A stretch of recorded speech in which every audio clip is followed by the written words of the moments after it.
Are you ready to start the show? I'm gonna cast this pod. Not with the safety on, you're not. Huh? Give that here.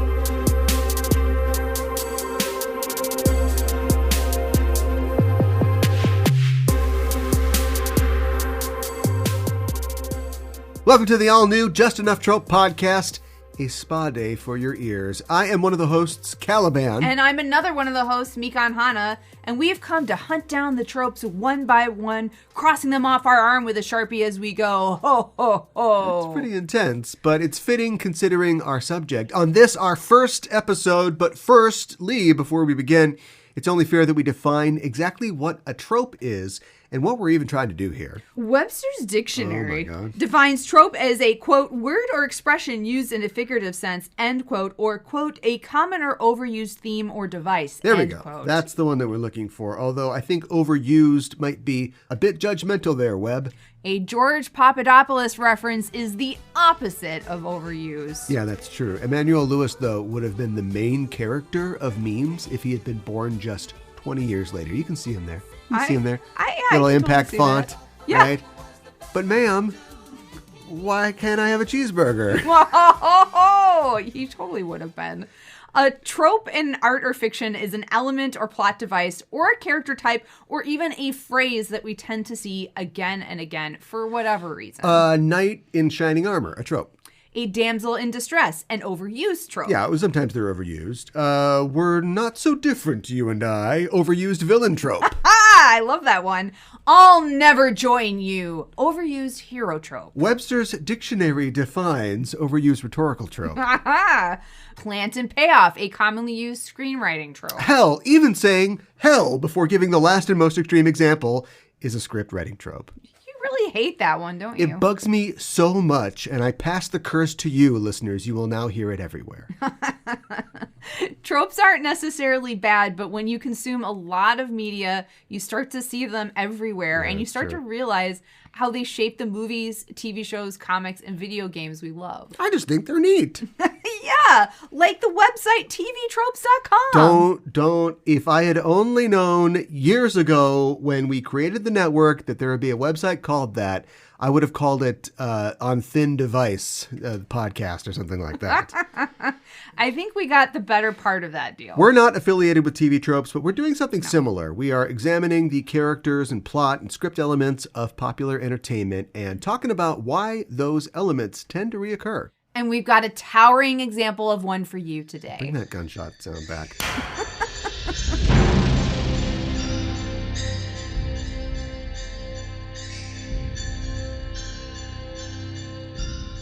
Die Hard, I think it's safe to say, is one of the best action films of all time.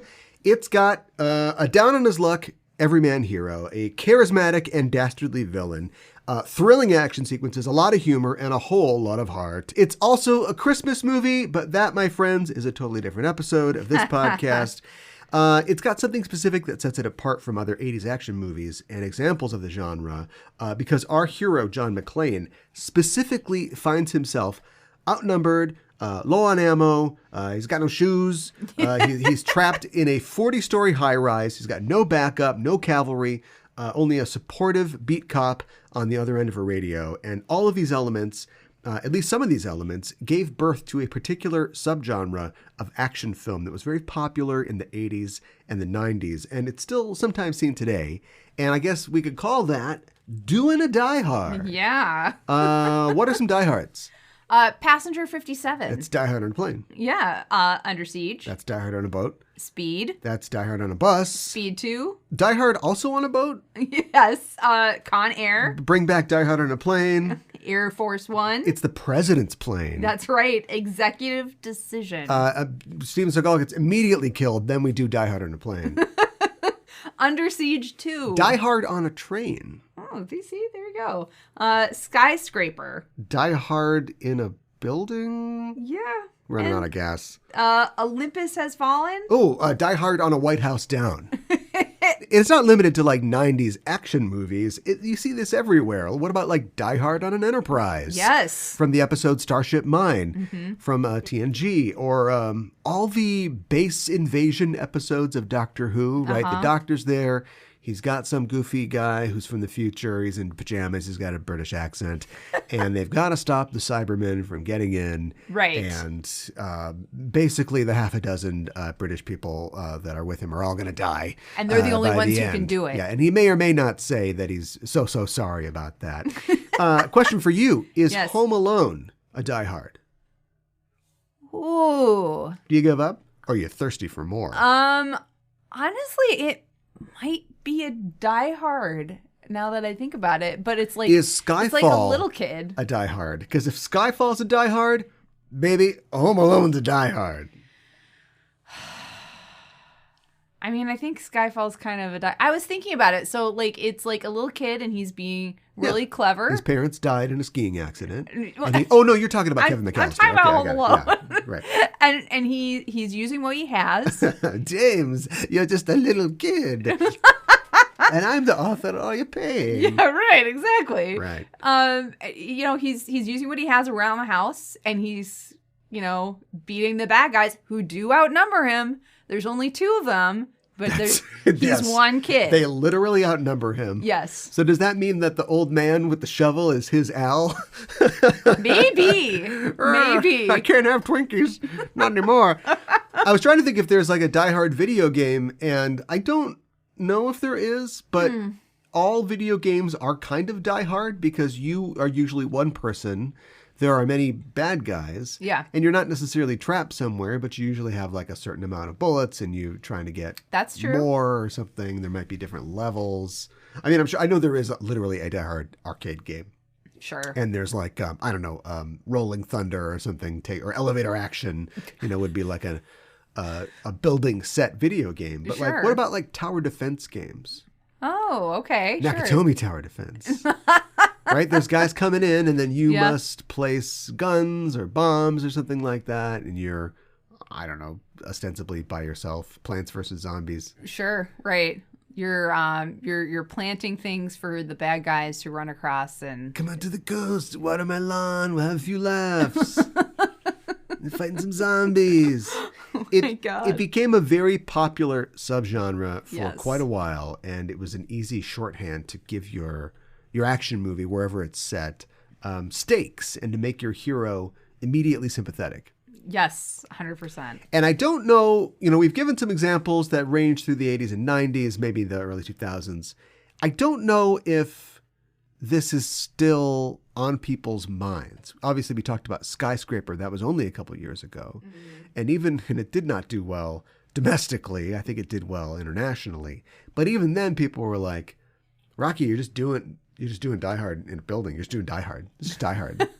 Like, we've seen it, been there, done that. And, the power of The Rock is such that, they're going to spend $200 million or the Chinese equivalent, however many yuan that is, or whatever they use in China. Right. And it still got made, and it did okay, but everybody was like, yeah, that's, it was kind of a Die Hard. Right. It's just him against the bad guys. Weren't excited about it anymore. Yeah. He's not even supposed to be at this party. He's a one-legged architect. I wasn't supposed to be in this building today. And there's, right. Well, that's literally what Die Hard is. It is. And then there's, the bad guy's kind of a terrorist, but he wants money or revenge or something like that. Yeah. There's that, like, political element, which we'll talk about in a little bit. So other than that, other than the proof of what I just said, is this still a thing? Or the second you sit down in the script buyer's office, the producer's office, and you go, he's all alone. Let me stop you right there. We got a couple of those. I don't think that that's necessarily true. Yeah, I'm trying to think like the last thing I saw that was even like remotely like a Die Hard. When you're watching a Die Hard, do you go, this shit's Die Hard? I don't. Do you ever do that? I don't know that I'm sure I have before. Hopefully, if you're going to host this podcast. No, I'm sure I have. I watched the movie Barbed Wire, and about after the first act, I was like, this is Casablanca. You guys are just doing Casablanca. You see, Barb Wire runs a bar, and she's got a DJ named Sam. they have to update it somehow, right? Yeah, right. And a couple comes in, and they need some passes to get out of the border zone. But she's like, I don't do that kind of thing anymore. That's Pamela Anderson. That's my Pamela Anderson. Okay. All right. I don't do Wow. that. Look, he's drowning. Help him. I don't do that kind of thing anymore.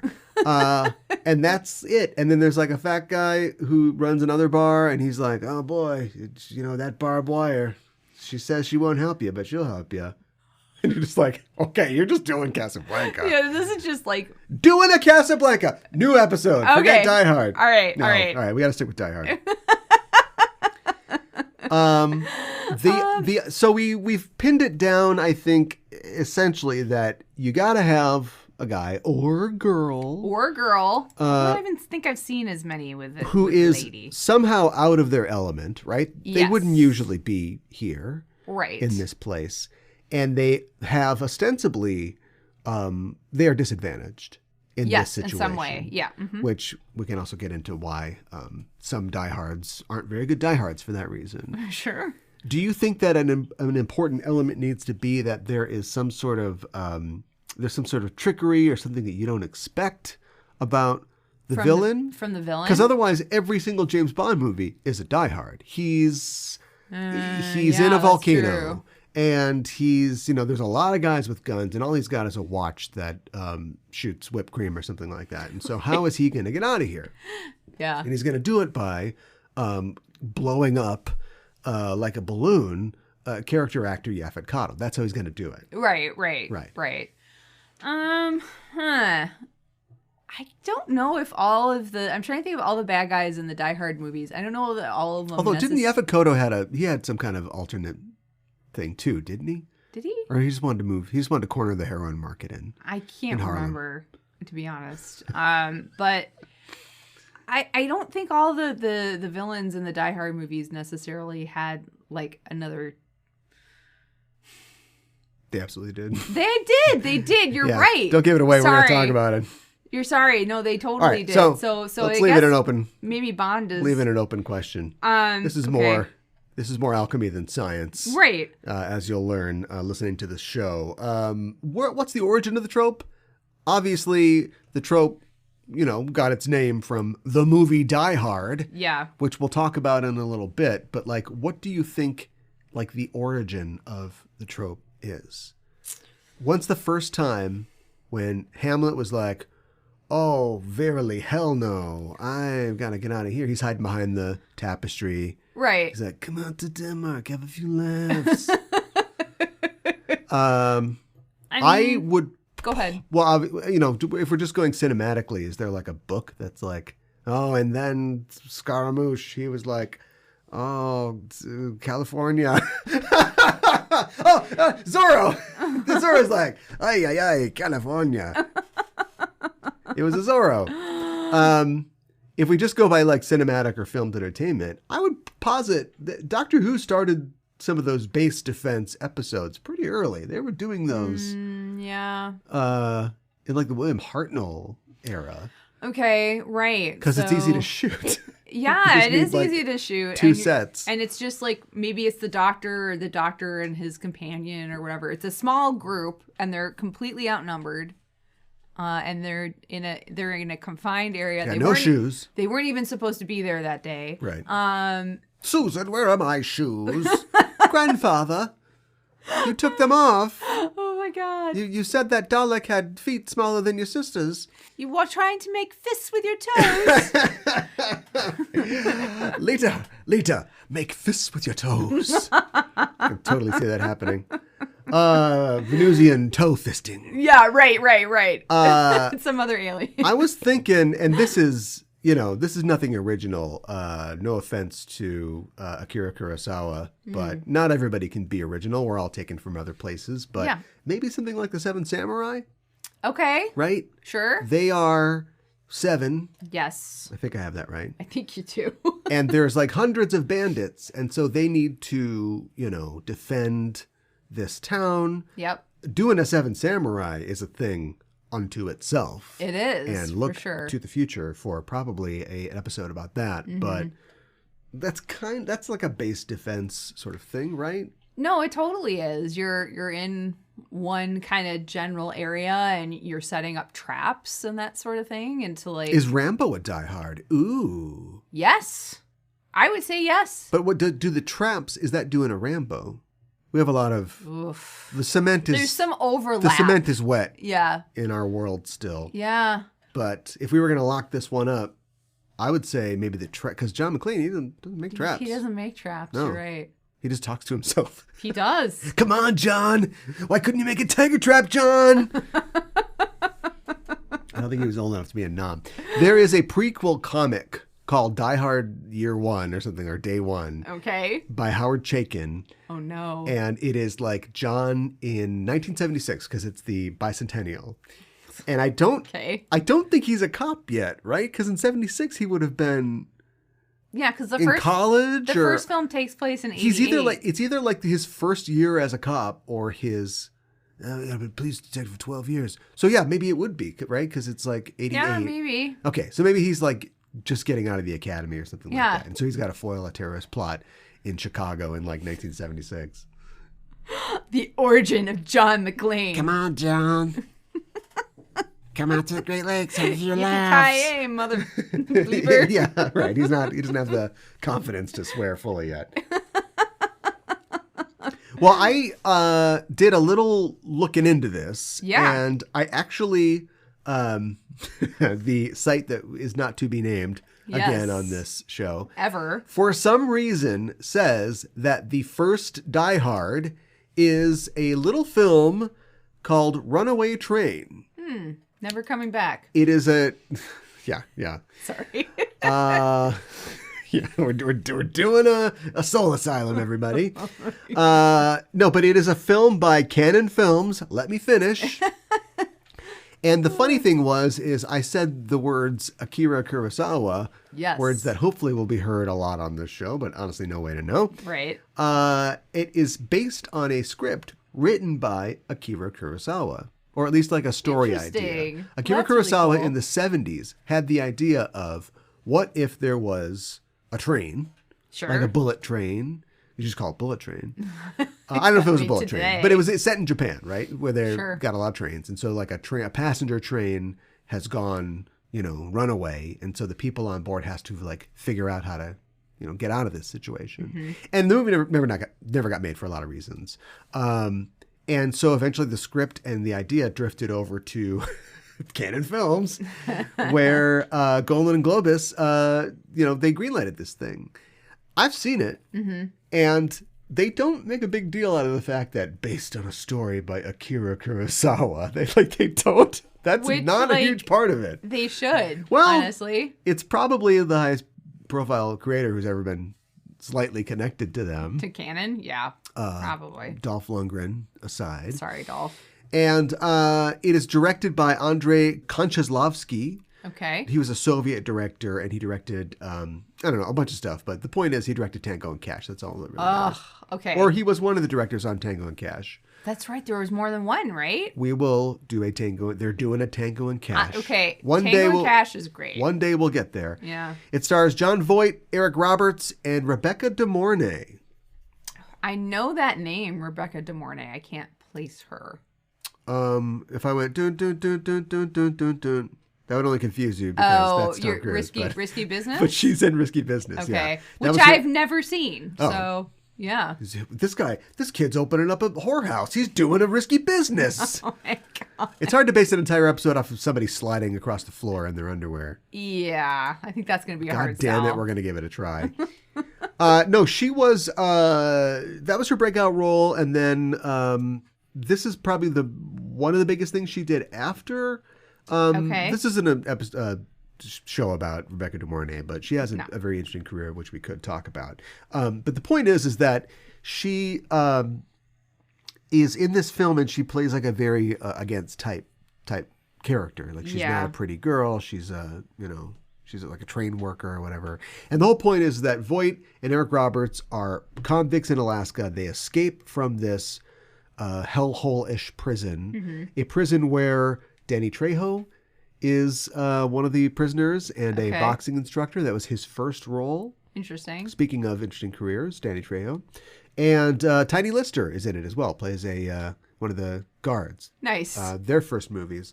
From humble beginnings. And so they escape from this prison. They end up on a train, which then becomes a runaway train. And it's basically a story of them needing to... It's kind of like No Exit. Oh, do you think it's like the No play? Exit? Yeah. Mm-hmm. It's like No Exit, the first Die Hard. Oh, wow. No, I know that's true.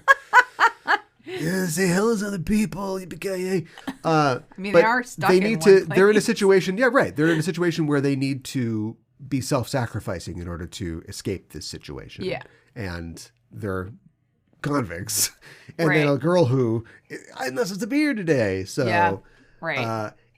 Other than that, it is not a Die Hard. I don't know how is it a Die Hard? I mean, I don't think it's a Die Hard either. They're caught in it's a runaway train movie. They're another caught, episode. Yeah, they're caught they're in one place. They have to work together, but there's no evil folks who are trying to get at them. They don't have to. There is one evil folk, but he is the warden. Oh, the warden. You're right. But he is like almost a non-entity throughout the entire film. So much so that I forgot about forgot him. he existed. Yeah. But yeah, I mean, I don't think that it is because they have to try different things, but they're not necessarily doing anything particularly clever, or you know what I mean? They're like, we're going to climb outside of the train. Okay. That sounds like a dumb idea, but you're kind of out of options. So, okay. Right. It's not like I'm going to tape this gun to my back and you know what I mean? Yeah. Yeah. So yeah. It's not the same thing. It's not. Yeah, they're not. Yeah, there wasn't a big stuffed bear and a limo. No, I don't know if that's important, but and there isn't a villain. It's not like they're on the train, but then the warden villain is on the other end of a walkie-talkie, and he's like, right, you'll never get off that runaway train, right? And they're like, yabba dabba doo. It's not anything like that. No. So I have no idea what they're talking about, other than it's a tense situation with people that should not be where they are. Yes. And it's a pulse-pounding film from the 80s. I know you've seen it. Did you like it? I have seen it. Not really, to be honest. Like it either. It's got its high points. Yeah. I was kind of excited because, I feel like I kind of weirdly like Eric Roberts, even though... You ever seen The Coca-Cola Kid? No. That's your Eric Roberts right there. If you want to see I should see that. Even though I don't like his sister Julia at all. I think he's kind of he's like a bit player a lot of the time, but he owns it. Yeah, and Coca-Cola Kid was 85. So was Runaway Train. So this is where he's starting to break out. You do see that there's something to this Eric Roberts. Yeah. I think you see that too. I think we're going to see a lot of great roles from Eric Roberts. Fast forward to the Karate Christmas. Oh my God. Yeah, but you can see the potential there. Yeah. But the problem is that, and I think this is true of Konchaslovsky's output, he's just holding the camera. Do you know what I mean? He's not really directing it. He's not really telling people what to do. So you've got John Voight and Eric Roberts, two actors who see themselves as more than the kind of pretty boys that they've been, who are we're going full character on this. And they do. Yeah. In completely opposite directions. You know what I mean? It is just wow, we are just, you guys, that you can't different movies. You can't eat a train. But they're chewing at it. They're going to try. Nonetheless. Yeah. Yeah. But anyway, it's an interesting artifact, I think. And it feels like a 70s movie, but it's made in the 80s. It does feel like a 70s movie. So anyway, I guess I wouldn't recommend Runaway Train, but if you want to see the supposed first Die Hard, that's the one you should look at. I had a thought. So the website that shall not be named, is it like Wikipedia in that anybody can add to entries? Yes. I'm not sure. So maybe that's somebody what it had is. a was it Konosowski or whatever his name is? I don't know. Like, this is a Die Hard, totally. Oh, we came up with Die Hard. Yeah, we are the origin of Die Hard. Right after we created Lethal Weapon with Tango and Cash. Right. Even though Lethal Weapon came out 2 years before. Right. Like, so instead of doing a Die Hard, it should be called doing a runaway train. Yeah. So, clearly. I'm going to do a runaway train. Come on, John. Get on top of the train. Well, it'd be impossible for us to talk about every single example of this trope, and honestly, that's not what the show is about. Right. What we can do is we can talk about the ground zero piece of media for this trope. What we're focusing on today, the 1988 film Die Hard, and we can talk about its uneven sequels as well. Yep. And by doing that, maybe we can come up with a definitive list of the qualities that make a Die Hard work and where they might be missing not only from the sequels, but also the lesser knockoffs. Sounds like a good idea. So, Die Hard 1. Yes. 1988. Die Hard is like scored by the Gone Too Soon, See You at the Crossroads, the inimitable Michael Kamen, who if you listen to the soundtrack for Die Hard, there are like 47 individual pieces of music that are all like going way too hard for a crappy 80s action movie starring the guy from Moonlighting. Right. But at the same time, they're all kind of somewhat indistinct. If I just went dun dun dun dun dun dun dun, and then maybe like some jingle jingle jingle jingle jingle jingle, right. Like you're like, oh, that's a Die Hard. Yeah, right. That's Die Hard. Right. And none of the other movies really follow suit with that. I mean, mostly because Michael Kamen, had mostly moved on from Earth eventually. But I think that the music and the sound design are a big part of the film. I wanted to put that out there. Yeah, no, I think so too. And I think that they did a really great job with that. And like, I don't know if they used blanks for the guns. They probably did. Yeah, I think they probably did. But all of that sounds really great. There's, multiple times where glass is broken, and I'm thinking of other sounds besides the music. But like, I'm thinking of Ellis snorting coke. They had to get a guy. Yeah. And you can't snort coke in a Foley room. No. No, he had to. It was sawdust. Are you serious? No, listen. She will believe anything Gullible. I say. So I should be careful. Yeah. I don't imagine that we have to, but do you want to explain what happens in Die Hard? Oh boy. Okay. So a New York cop, John McClane, is going out to California to see his wife, who he is estranged from, and their kids. And he goes to her Christmas party at Nakatomi Plaza. And she is a pretty big deal at this company. And so he's there at the Christmas party, and he basically he's making fists with his toes because he First doesn't. act. Yeah. We're in the first act. Yeah, I know. Okay, fine. Sorry. This is hard for me. This is still hard for me. Basically, terrorists come, led by Hans Gruber.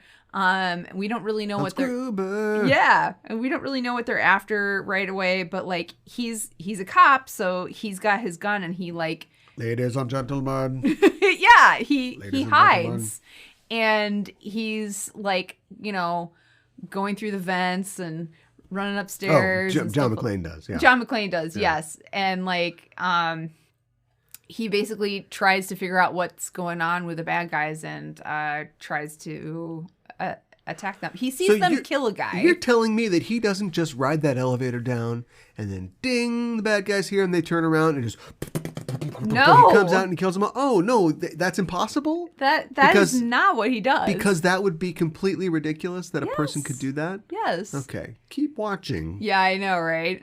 Keep your F-35 jets safe at home. Keep watching. Yeah, and I'll help you out. Hans Gruber is purportedly a terrorist. Yes. Turns out to essentially just be a thief. Yes. They are after the non-negotiable bearer bonds in the building, which are worth hundreds of millions of dollars. Yes. Him and his crew.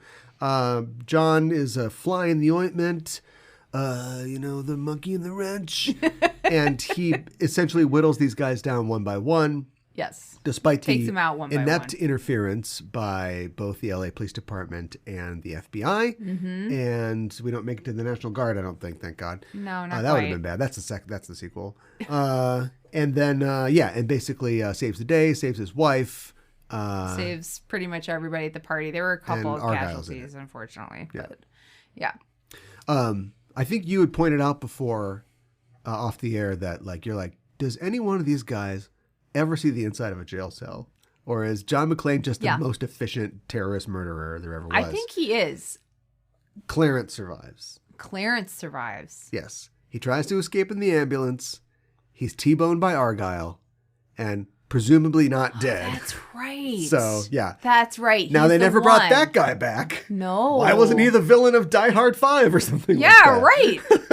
Great. You should see my hospital bills. Yeah. Didn't care about that guy. Yeah. Apparently, I thought he was an interesting character in a lot of ways. He comes back.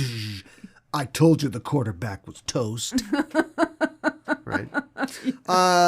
So yeah, that's basically it. We just explained Die Hard. That's not what this show's for.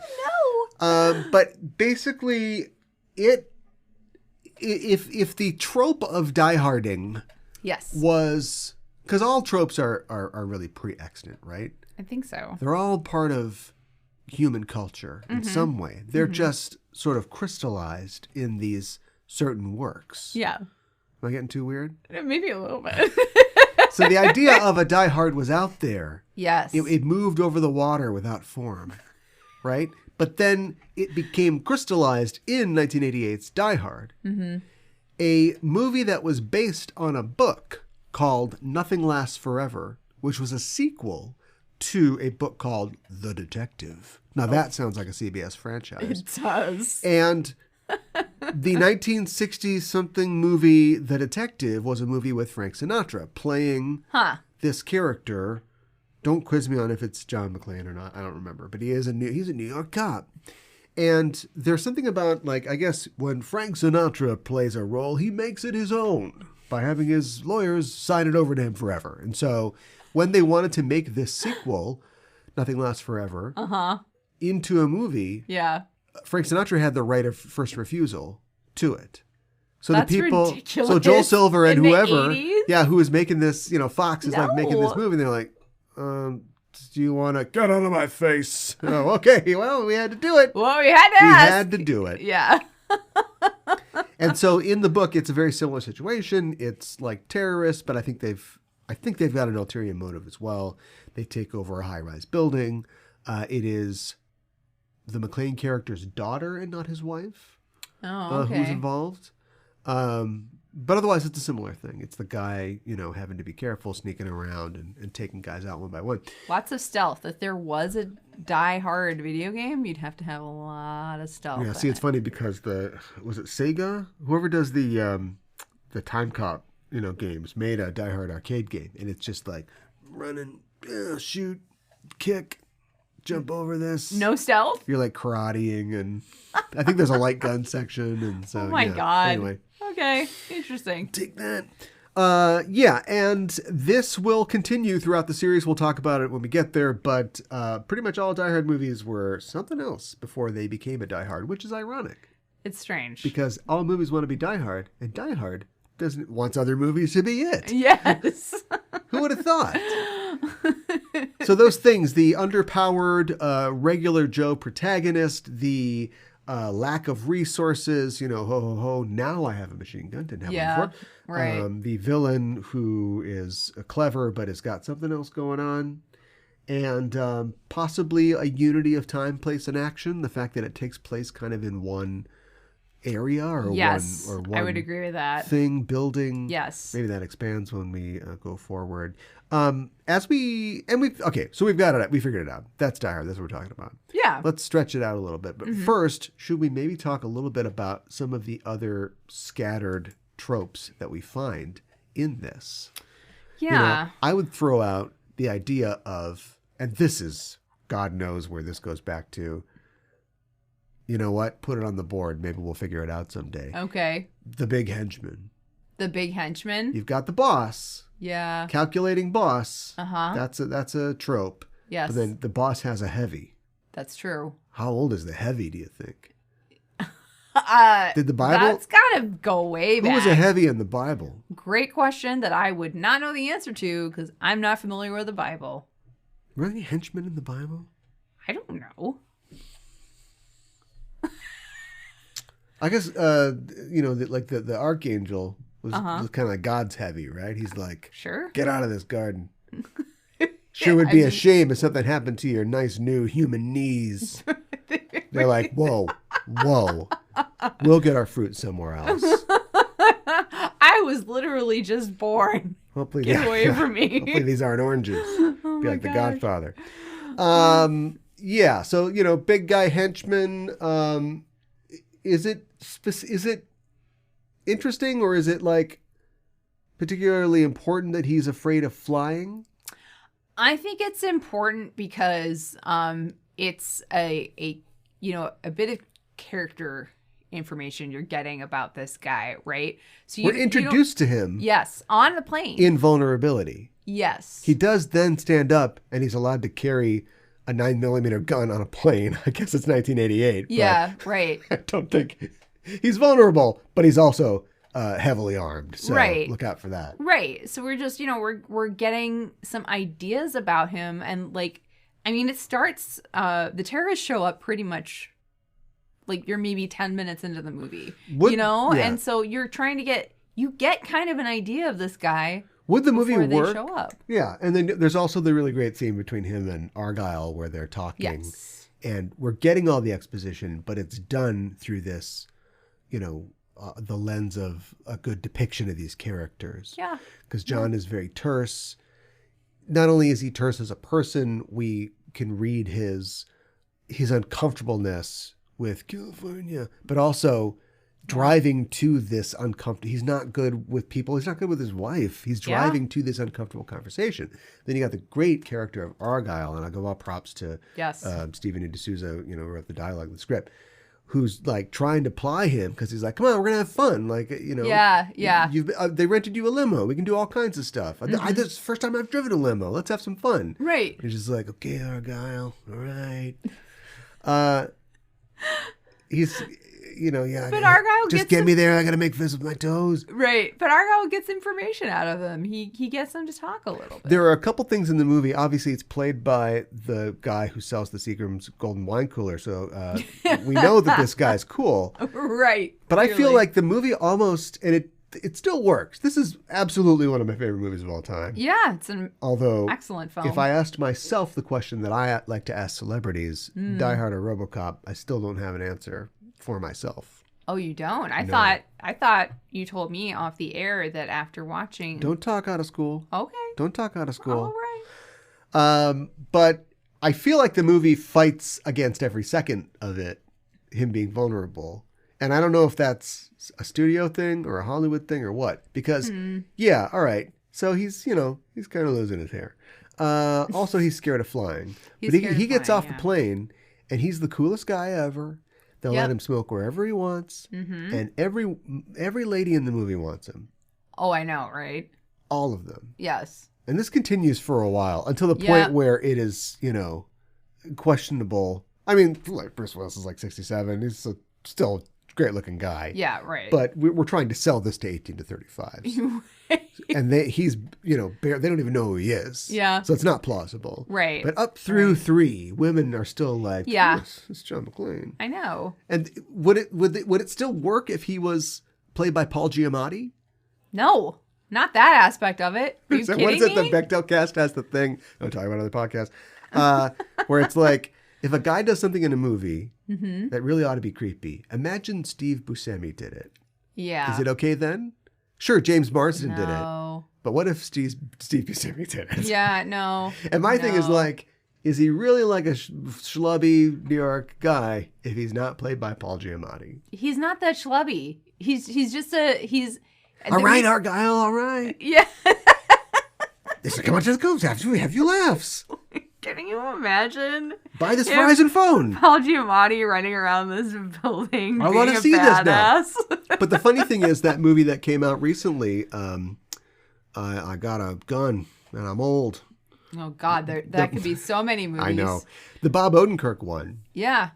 Like, look, Bob Odenkirk is, he's the guy from Mr. Show, and he's been wearing a comb over professionally for the last 6 years. Right. But I think he's still like a good-looking, handsome, and kind of tough-looking guy. Yeah. So when they're like, well, this schlubby guy, this nobody's not taking it no more. I don't believe that at all. Yeah, you need to get more of a nobody So person. I wonder if we're already in trouble because the movie's already kind of undercutting itself because, like, Bonnie Bedelia would be, you should be so lucky to have Bruce Willis in a relationship with you. Oh, my God. Why did I write on my notes, could you really take a gyno? Gyno? What was this supposed to say? I have no idea. Gyno. A flight. Could you really take a gyno a flight? A gun on a flight. Oh, okay. See, you're good at this. I'm like the doctor. You're like the pharmacist. But like... Could you really take a gyno flight? I don't know. These seats are look a little comfortable. Oh my God. All right. So anyway, yeah. I think that one thing that works about this, and you must have also the bad guy and the good guy are talking to each other. Yes. Since the invention of the radio, that must be a thing. Mm-hmm. Honestly, nothing's really jumping out at me. Of like other tropes and stuff like that? No. I mean, in terms of like other films before this where the bad guy is like taunting him and the good guy is on the thing. I mean, it has to exist. It has to exist, but I can't think of anything. Do you think that that him talking to himself, which appears in later films when they remember to do it, right, is a product of just there not being anybody else? I honestly was just thinking that. Yeah, I think that's a lot of it at the very least. Right. There might be more to it, but and then there's there's nobody else to play off of. There's the entire character of Al Powell who is there just so he can now have somebody to talk to. Yeah, right. Because we want this guy, our protagonist, to have some lines in this movie. So you've got family member in trouble. 100%. What are the points of a Die Hard? Continuing. Yep. Family member in trouble. Mm-hmm. A quirky character, a non-hero character who is a helper backup. Mm-hmm. He's on the radio to the bad guy. Yep. And so there's no, don't kill me, please, no,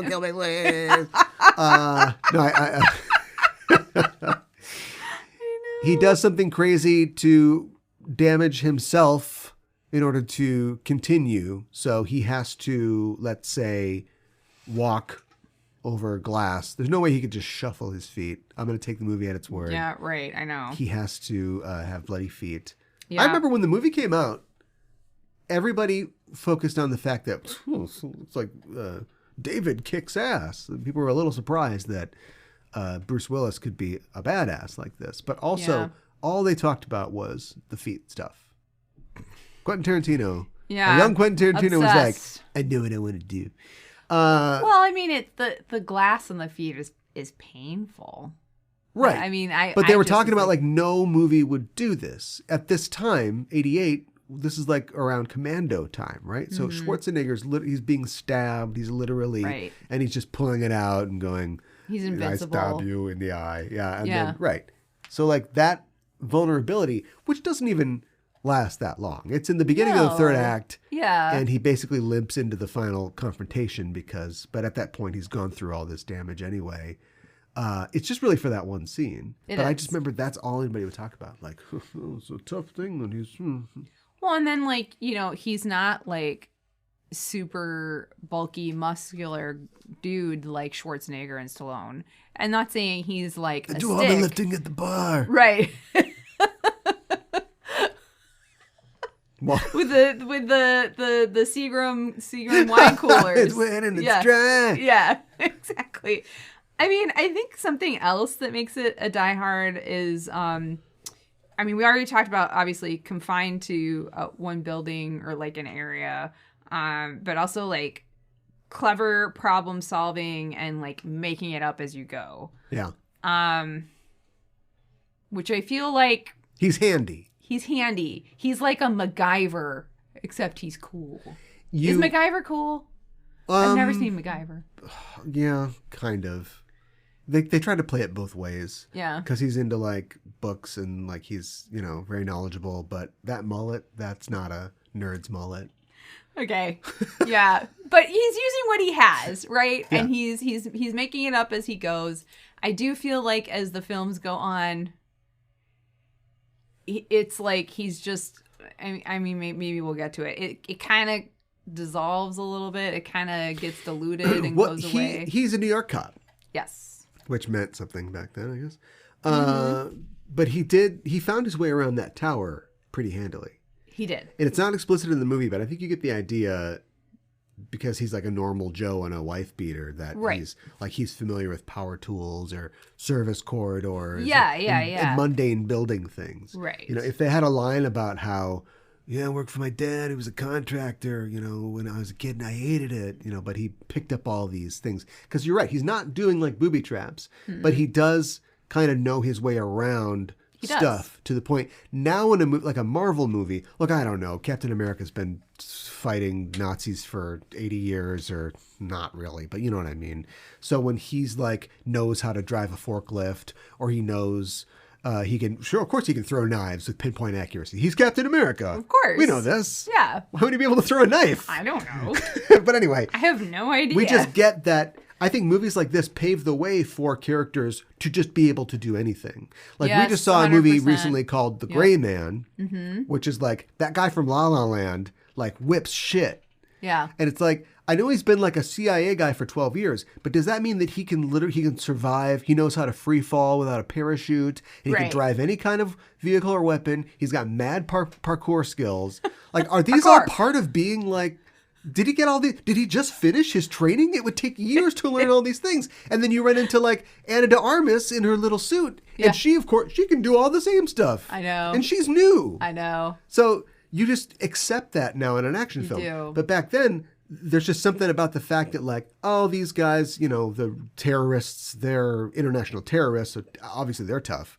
But a New York cop, he wouldn't be able to do all this. Right. He's just a cop. Right. But he's really resourceful, though. So he doesn't know about bombs, but he's like, there's an awful lot of detonators in this bag. Yeah. There must be some explosives somewhere. Exactly. He's like a little more canny than like the normal kind of person that would be in the situation. And that is emphasized by the fact that every other law enforcement officer or official in this film is an idiot. Besides Al. Except... also, Al is kind of one, too, because he shot a kid, and all he does is eat Twinkies now. Oh, my God, he shot a kid. I want to quickly glide over the fact that this is a totally libertarian movie, and just move on to the fact that it is very distrusting of institutions. Yeah. Yeah. And that goes away. Because by the third movie, you've got 14 supporting characters who are New York policemen, and they're all played by great character actors, and they're all sympathetic, and you want to see them make it and stop Simon or whatever. And then suddenly it's like, oh, I guess institutions can be competent. Right. And then in the fourth movie, which we'll get to, yes, they're only incompetent because they didn't expect that a fire sale would happen, that this could happen. A fire sale?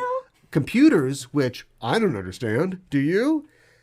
Computers, in 2007. We'll talk about it. Computers throw the normally post 9/11 very capable FBI into disarray. And we're not talking about the fifth one. Period. No, we will. All right. Before we wrap up the first one, anything left that you can think of to say about the first one? Yeah, so something else that I've noticed is kind of about at least doing a Die Hard, at least these specific films, not necessarily in other ones. So this only happens in the first, fourth, and fifth one, but I feel like I need to mention really it. Counting it out. Yep, because there is a McClane, somebody in the McClane clan, who is like mad at him, mad at John, and they don't want anything to do with him, and they're like, I'm not a McClane. And then by the end of the movie, they're like, I'm a McClane. So, I am proud to be a McClane. God, that starts in the first one, doesn't it? Yes. I reject this identity. Yes. I don't want to be seen with this schlub. Yeah. And later it's like, that's my schlub. Exactly. Exactly. Punch William Atherton. Yeah. What if William Atherton was like the Dr. Silverman? Wait, who's William Atherton? Dickless. Okay. Sorry, I just know him as Dickless. What if he was like the Dr. Silverman in, or Silverberg in the Terminator films, that he was in all of them until he died? Yeah, see, that would be... Die Hard 5, it's like, well, I'm on my Russian vacation. I'm working for RT, and I'm interviewing people about how great Putin is. And then, John McClane runs over him or something. I honestly think that would be great. Honestly. I'd love to see Dickless in all these films. I'd be like, oh, it's Dickless! I'd be excited to see him. His name is Bill. I know. Sorry. Let's talk about Die Hard 2 or Die Harder. Something else that happens in this is that you think Live, Die, Repeat's bad. The titles are kind of fuzzy in this series. Yeah, I would agree. So let's talk about Die Hard 2, sometimes marketed as Die Harder. What happens in Die Hard 2? Oh, Lord. It's basically Die Hard at an airport. Die Hard at an airport. Flying from the coast. And so it's like, how do we strand John McClane at this airport long enough for this plot to get going? Yeah. Well, which it never does. Not really. So it's like his car gets towed. He's coming to pick up his wife, Holly. So they're back together. They were, They are in Washington, D.C. for some reason. Her family is there. Okay. They're visiting her family. Him and the kids came out already. Right. She's coming out later. They just wanted to put it somewhere else for some reason. It's also Christmas. They did it Christmas again for 2. And basically there are some terrorists who, God, what do they even want? I can't even remember. Isn't that great? So, remember, well, first of all, here's what Naked William Sadler wanted. Yeah. He wanted Thank you. That's what I remember. I'm sorry. I was picturing him naked doing like Tai Chi or whatever. And then I was like, I don't know what he wants. They wanted to help General Django. Yeah. Oh, that's right. Yes. There is this general who is... he's being extradited to the U.S. Yes. And he's like a Banana Republic drug Yeah. guy. Yeah. And so they're trying... And who has, we learn later, paid them basically, William Sadler's a mercenary military contractor type Yes. guy. And he's paying them to free him. Yes. Which they're going to do by a very long and complicated plan that involves a future Terminator... yes. Involves the dad from Good Times and a lot of people shooting blanks at each other. Yeah. It's a trick. Yeah. So they heard, the villains aren't what they seem, and they really tripled down on that. They really did. Yeah. I did like the reveal though. Like, what is the guy? Is it the dad from Good Times, who is like, you think he's like leading a group of military guys, like the good guys, and then he turns and he kills one of the guys, and it's like, wait a minute, he's with because he's from the army, like he's from the special forces. They call him in to deal with this. Yes, but it was like, they called him in specifically. He got the call because he was on board with the whole thing. Yeah, right. But they have one guy who's not on board. Like he has no idea. This movie's not saying anything about like the military and how they have too much power or whatever. No. And they're more loyal to themselves, which I don't know if that's something we need to explore, but that's kind of what's happening. And so they're on their way. They've just had a confrontation with William Sadler's mercenary forces, where they were all shooting blanks at each other. Yeah. Because who do they need to fool at this point? Is it McClane there? And I guess don't know for who one else. guy, yeah. and then maybe if Dennis Franz, who is barely even billed in this, right, shows up too. Like, this is theater for no one. But anyway, yeah. So there's. Just want to get this example out so we can move on. I know. So they're on their way to the next thing, and there's one guy that's like, "Nope, I sure hope we catch naked William Sadler." John Amos is like, "Oh, you dumb son of a bitch. Yep. I wish Teddy was sick today and they sent you instead, so now you got to die." Right, and that's when we learned that the dad from Good Times probably should have stayed on Good Times. He wasn't lucky he had them. I know. Oh, and I guess we should mention too that a big part of this plot is they took over the airport, and so the planes aren't getting the signals and stuff like that. Here's the deal. This isn't a fun movie. It's not fun. No, it's super serious. And the one thing that not the one thing, but one thing that made the first one so good is that it was fun. Yeah, it's fun, but like there is a credible threat. Yes. That Mr. Takagi gets his head blown off, and we go, all right, so these guys aren't going to play around. They want to get what they want to get. They try to do this by upping the stakes because it's a sequel, by roasting Chief O'Brien and his entire plane of passengers alive. This would be the worst aviation disaster ever until 9/11. Right. That's not fun. This was all based, and maybe that's in the novel. This is based on a novel called 58 Minutes. Okay. And it is basically the same thing. It was written in 1987, so not influenced by Die Hard, but a very Die Hard thing. A police officer has to stop terrorists who have taken this airport hostage while his daughter is in a plane overhead. So again maybe daughter. Walter Wager, the author, was inspired by Roderick Thorpe, the author of The Detective. Right. And in the movie, it's Holly, his wife, who's in a plane. Yes. With Dickless. So. Yes. And so you've got that, and that book, like I said, came out in the 80s. Then you've also got the kind of Iran-Contra element, which would have been very popular back then. D'Souza did write this one as well, and he says that he was thinking about that sort of thing at that point. American elements sort of crossing the line and like helping, Central American or South American dictators for drug money or just for political reasons. And so John McClane definitely belongs there. Yeah. I think this movie proves that even though he's the fly in the ointment, he's the guy who like works because he's the factor that you can't factor in. Mm-hmm. It's possible to push the premise too far. Yeah. Why would one New York cop be able to stop dozens of mercenaries and actual soldiers? Yeah. And he's like running he gets, oh man, what's his name? He makes it through the entire movie. Or he gets close. Does he die? I can't remember. The tech guy. The tech guy. Who's like the funny, he's the weird. He makes it through the whole movie. He gets injured quirky at one guy. point. Yeah. And so they're like, come on, we got to turn the radar on. We got to do this. It's like, what are you talking about? Like, I'm not even tracking this. I know. And you got the weird janitor that lives in Yeah, I was going to just mention him. That lives in the basement and has all the maps. Yeah. What? I think in 1990, you could literally, it was, here's something else. Meta gags. Meta gags were still shocking back then. Uh-huh. So when he goes, man, it's so weird that the same thing would happen to the same guy on the same day. I know. I feel like he had... Wink. Yeah, that's the thing that comes up a lot in these films, too. Yeah.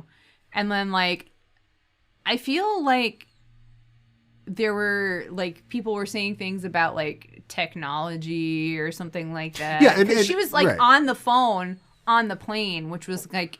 Not necessarily, it's something kind of new. It's the 90s, John. Right. Yeah. There was a lot of it's the 90s. I was like, oh my God. There was a lot of it's the 90s in the 90s. Yeah, I don't know. think that's specific to Die Hard, but I think the technology also, Dennis Franz is like a completely ineffectual captain of the airport police. Yep. Up to the point that he's our friend and he rips the ticket up, so that's fine. Yeah. Fred Thompson, who... I'm not going to miss that guy. But anyway, Fred Thompson is he's the flight director. Oh, yeah. And the whole time he's like, no, we know what we're doing. We're going to take care of this. And then later he's like, oh boy, we don't know what we're doing. I know. It's like, well, if Fred Thompson tells you he didn't know what's going on, then we need a New York cop to solve this. Well, and then like it felt like in the beginning, like John was just inserting himself over and over again in the situation. Yeah, bureaucracy is the problem. Uh-huh. A little guy, yeah. in this case with a gun, can handle it. Right. What are the politics of Die Hard? Maybe it's too soon to ask that, but after 2 films, what are the politics of Die Hard? I feel like that's not an easy question to answer necessarily, but it's like you said, you don't trust institutions. You just got to do stuff for yourself. Nobody's gonna, watch your back. Yeah, and I mean, John always knows what to do. He always knows what's best, and nobody wants to listen to him. So, and you know that, like, he's good at what he does. Do you think that that is simply a product of the idea of the little guy, the armchair, fill in the blank? Or do you think at some point they start aiming at that? Do you know what I mean? It's possible that This movie really pushes It's possible it. that it appeals. That's true. It's possible that it appeals because he could be. Maybe you're watching the movie and you think, if I was in that situation, I would absolutely climb up an elevator cable. That's the first thing I would do. I know. He can kind of be you in that case. Yeah. And maybe it works, and it was a flash in the pan, which is not a good thing. It was very successful, Yes. and it was sparked initially because people felt that. But at some point, do you think that it starts steering into that? I do feel like it kind of steers into it, like... I think that this is the only movie I think it's especially where that could focused apply in this movie, because though, yeah. no human being could do what happens in the next 3 movies. Let's talk about the third movie. Yeah. Die Hard with a Vengeance. Die Hard with a Vengeance. We went that entire time and didn't say the words Rennie Harlan, and why would we? But yes, John McTiernan returns for this film to direct it. He directed the first one as well. Mm-hmm. And do you want to give us a quick rundown of what happens in this film? Yeah, so in this film, John is back in New York as a cop. We find out later that him and Holly are kind of estranged. We're kind of strange. But there is a guy who is like got it out for John, and we find out that it's Hans Gruber's older brother. Simon Peter Gruber. It's important that Yes. he's Simon Peter. I think that's like a biblical reference. Is it? Yes. Well, I mean, there's like Simon Says throughout this movie. Right. I don't know why his name isn't just Simon. It Yeah. has to be Simon Peter. Interesting. Okay. Like Peter, oh no, of course you don't know. No, I don't. Speaking of heavies, if he was Jesus's right-hand man. So if okay. Gruber, does that mean Gruber Jesus? If this is Simon Peter? Oh, that's weird. Maybe. Anyway. I mean, he's got brown hair and a beard. I don't know. He's Simon Peter Gruber. Yeah. Go. Okay. And New York. Simon Peter Gruber is he's another a terrorist, and he's like especially got it out for John McClane, but it's all taking place in New York City, and like Say the line, Bart. the city is the building. Yes. And I came up with that while we were watching it. So Yeah, that's right. Yeah, give okay. myself more Right. credit. I feel like you just took it away from yourself, but okay. Okay, fine. But there's like bomb threats and stuff like that. Blowing like, things up. Yeah, they're blowing things up, and then like at one point they're like, "Oh, we've set a bomb in a school, and what school could it be? And there's kids in it. Oh my god!" Right. And also, it's like, we wow. we want to talk to John McClane. Yes. Yeah. Exactly. A lot of that, and Which, by the way, okay, maybe he doesn't want people to know who he is right away because they could get to, they would learn things about him. They could get to somebody that he knows. They could profile him psychologically. But the reveal that he is Simon Peter Gruber is a reveal only for the audience. Yeah. And for John McClane. It does not have, it only makes more sense if this crazy guy Right. is trying to get revenge against me. That Yeah. right away he'd be like, this guy's serious. Not the whole like, Simon says do this, Simon says do that. I know. Oh, they just make fun of him up until that point, and then they're like, oh, this guy's serious. He Oh, should his have just last name told is them right Gruber. away. Yeah, Yeah. should have told him his name right away. I know. They're like, he's sending us on a wild goose chase. And it's like, okay. Come out to where I live and go to Wild Goose Chase. And I love. Did you say Samuel L. Jackson? Yeah, Samuel L. Jackson is in this movie. Yeah. And he is a gift to this movie and this franchise. He is excellent in this because he's I'm so glad that he Samuel L. started getting a lot of Jackson. roles because he Yeah. went like almost literally from Do the Right Thing to Pulp Fiction to this. So if you were, I was watching movies at this time. Yeah. And so when I went into a movie and I saw him on the bill, I'm like, we're going to have a good time. Yeah. I think he's got more range in this. He's probably going to be playing the same character in all these movies. Yeah, but right. that's what's being sold. That's what's on offer, and people are buying. Well, and he's a regular Joe.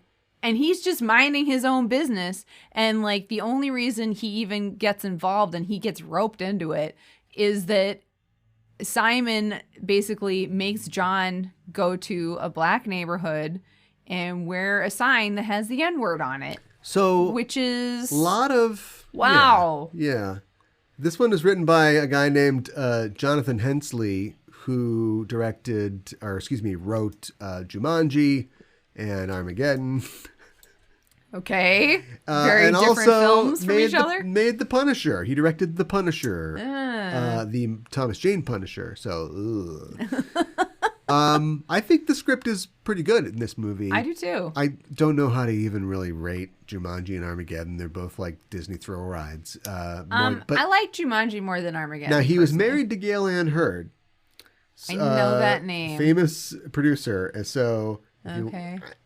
Nepotism maybe, but I think the script for this movie is good. And here's a great example. The very beginning, they pull John McClane in, and we learn that John McClane things not going well.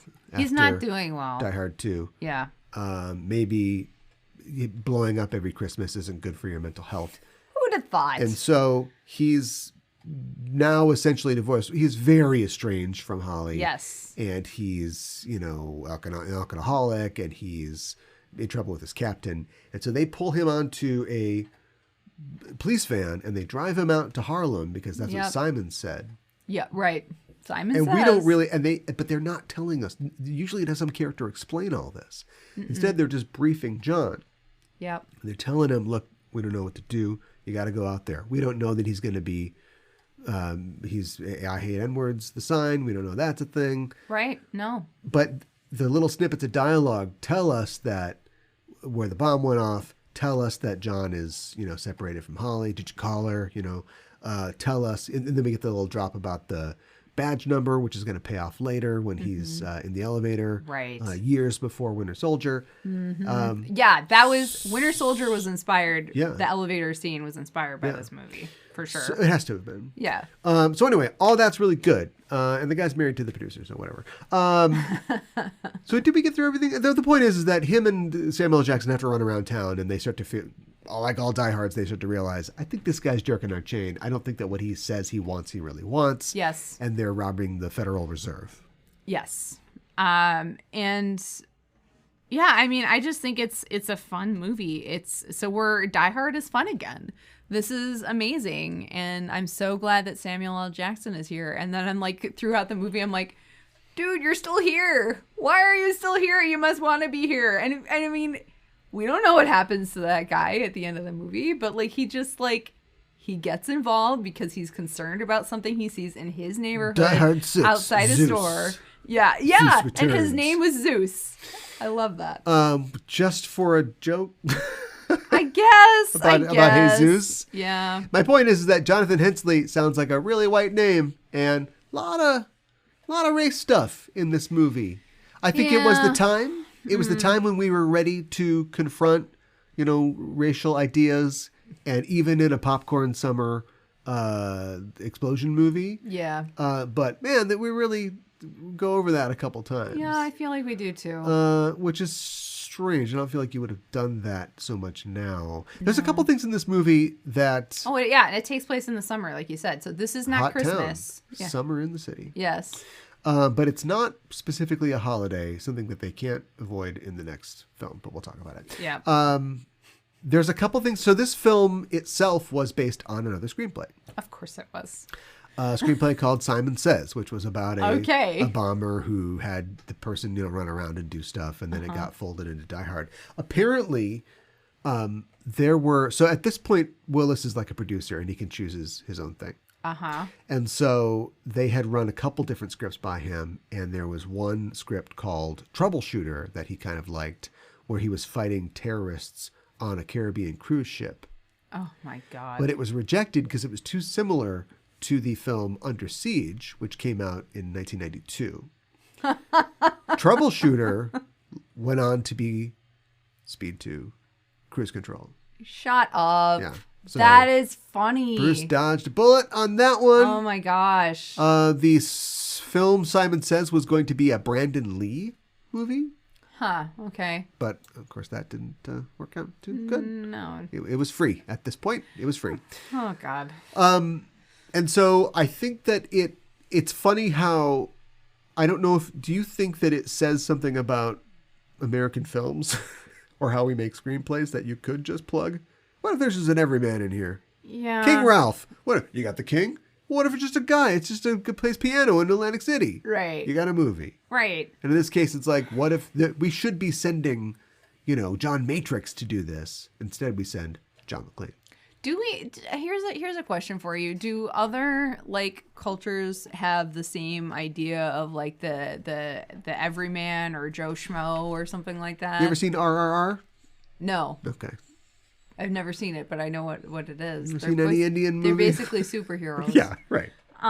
Well, yeah. So yeah, I think it does say something. Then I mean. So something bad about the simplicity of our screenplays, right? That's what I'm saying. Oh, yeah, when you put it that way, kind of, it just makes it seem like you're just putting different Lego sets together, and this can just plug in. Maybe here. That's just American cinema. It might be. Yeah. At this point, Silver's out. He had a fight with Willis, and I'll tell you one thing: Silver doesn't appear on the poster, so it's Bruce Willis's thing now. Despite all that, I think this movie did turn out pretty good. Although there are now, maybe it just takes time. There are now Die Hard 2 apologists. And I'm like, what? To the left with that. I don't think that it's a good movie. It's not fun. I didn't enjoy watching it. I was like, what is happening? Also, I do feel like even in 2, it's beginning to be John McClane the superhero. Because there are some stunts in that you're like, what?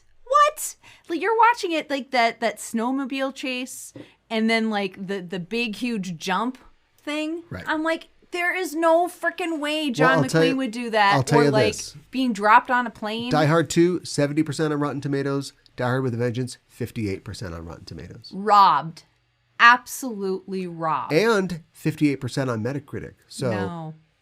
the critical apparatus has spoken. It is a mediocre film. Well, I guess some critics just don't know how to have fun.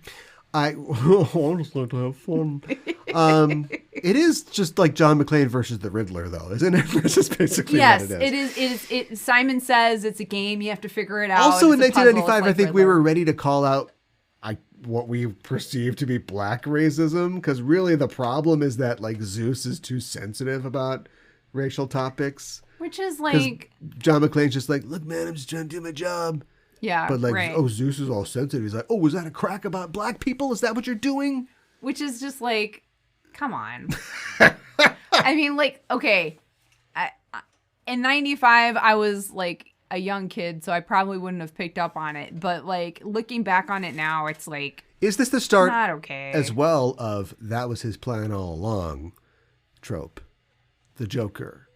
Oh, yes. There are some things that happen in this that would require... Hans Gruber's plan is a Swiss watch that gets 1 grain of sand in it, and its name is John McClane. Yes. And now we got to keep the plan on track. Mm-hmm. Simon Gruber's plan works perfectly, basically. Despite Bruce Willis's interference. Mm-hmm.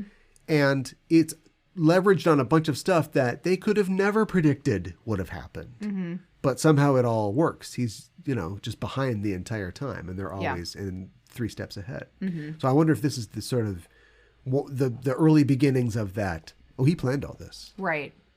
I don't know.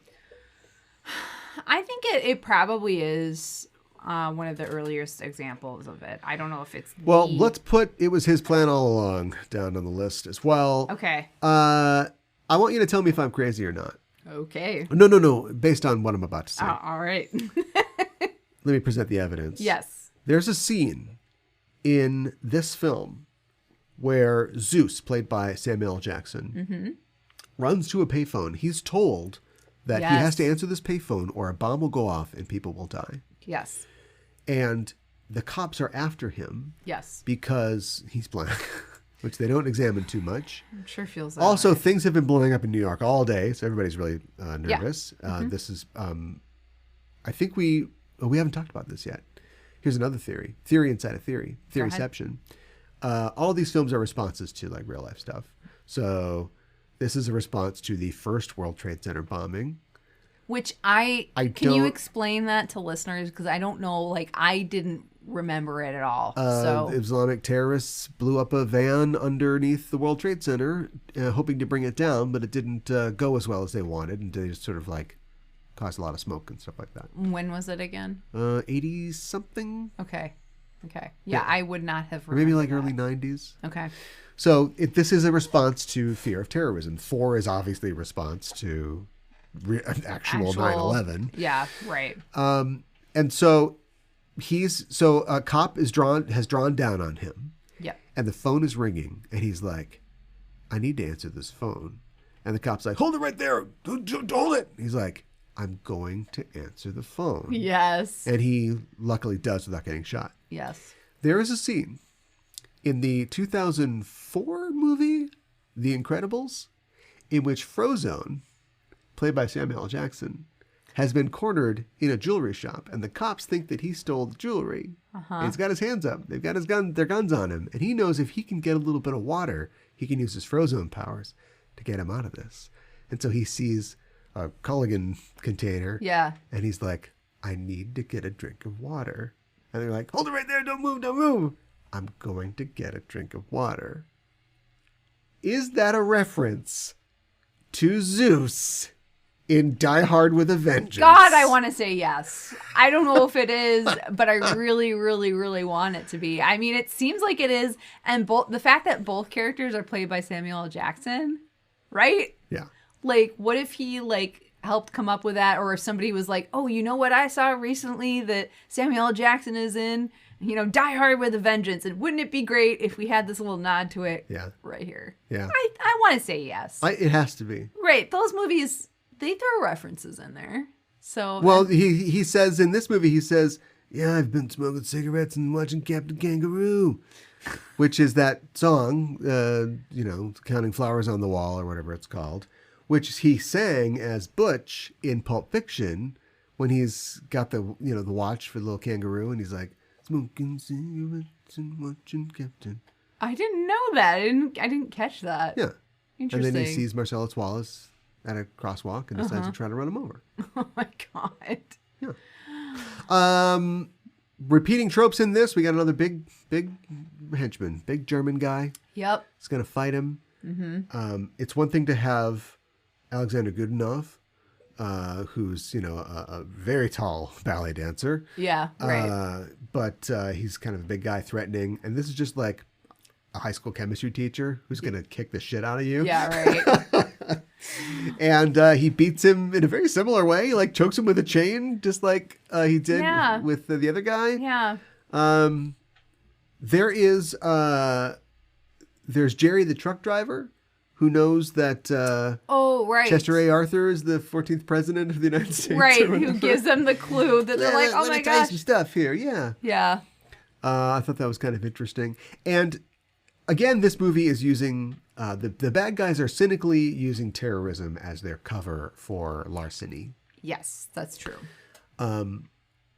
You'd think that in a movie like the fourth Die Hard, where the world has been seriously impacted by real terrorism, maybe we would finally get some actual terrorists.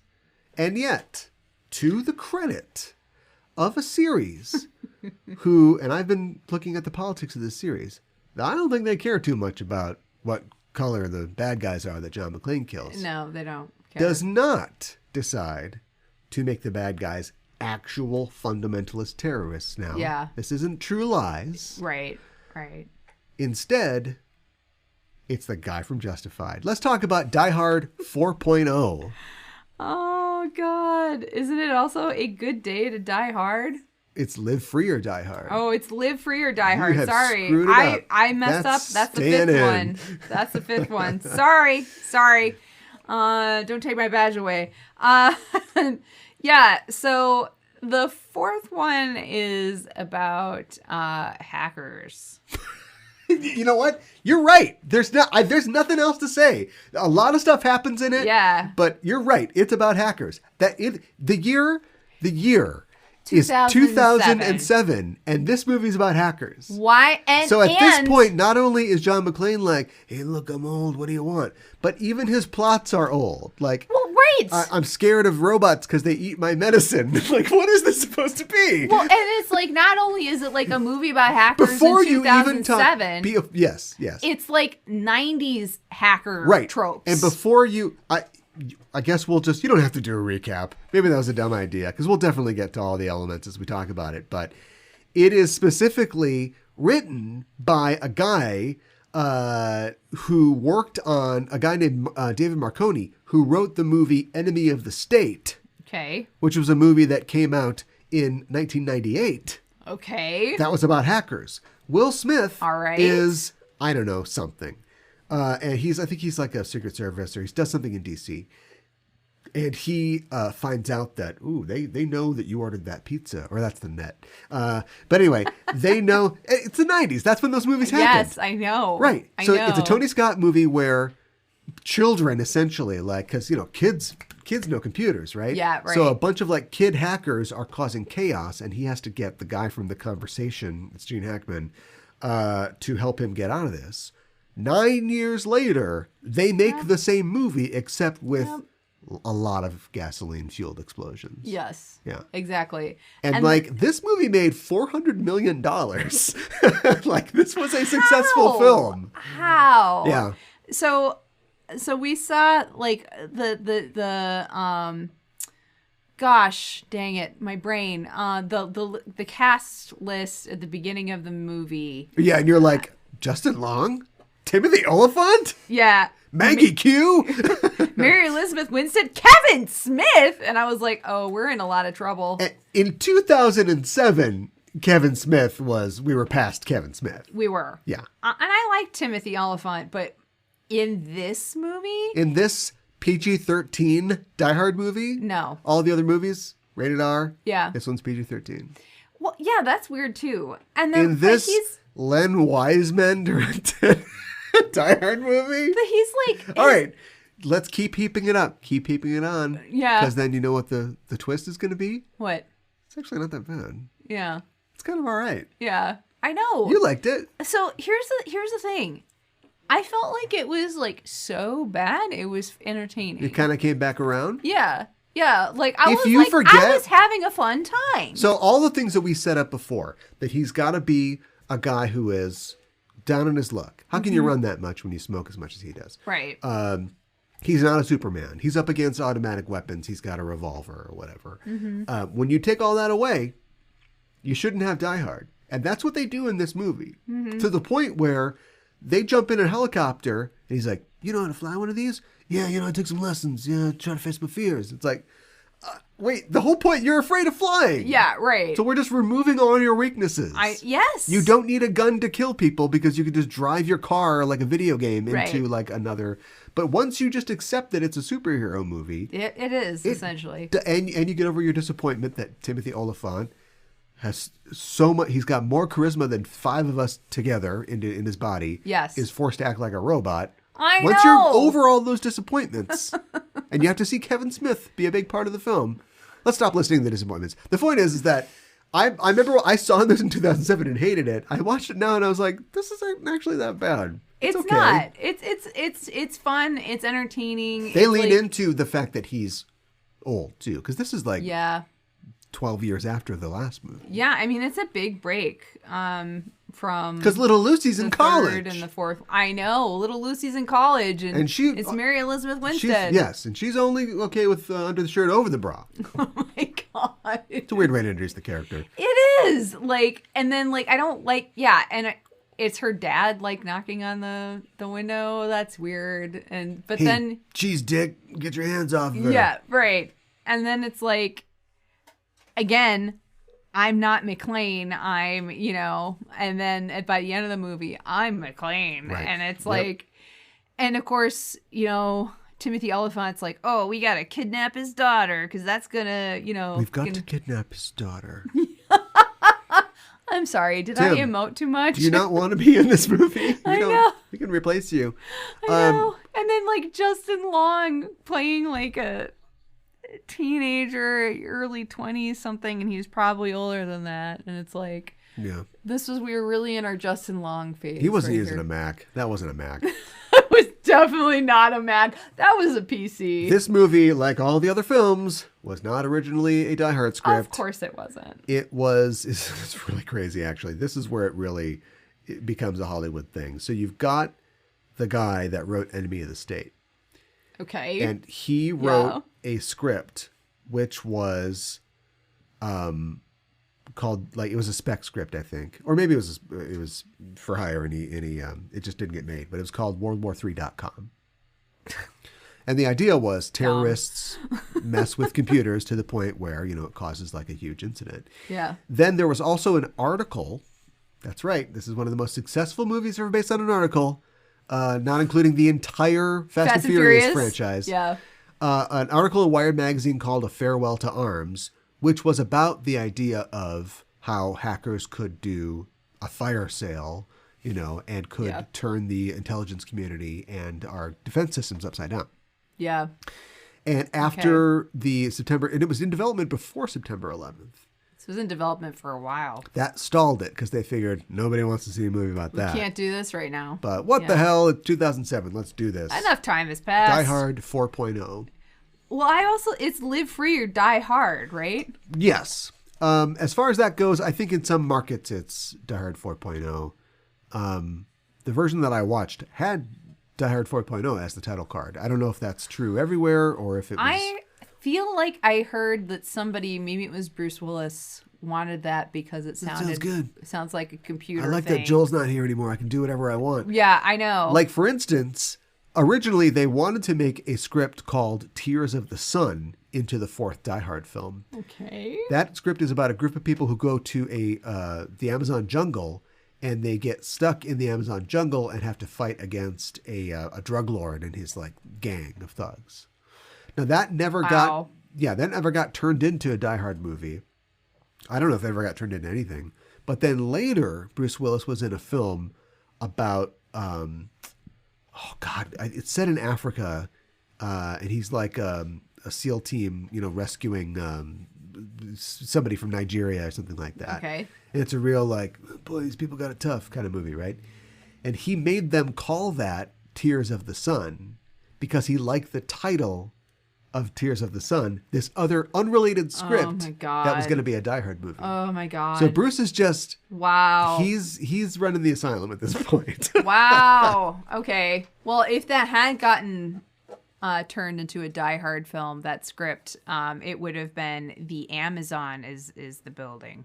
So there you go. Right, but who's the building in Die Hard 4? There is no building. There is no in building. Die Hard. Right after you came up with that amazing thing. I know. The country is the building. Yeah, right. There is no building. There's no building. We eliminate the singularity of time and place. Yes. He gets a helicopter and he is I know. all over the place. Yeah. And they travel a lot. Here's something that shouldn't be in a Die Hard movie.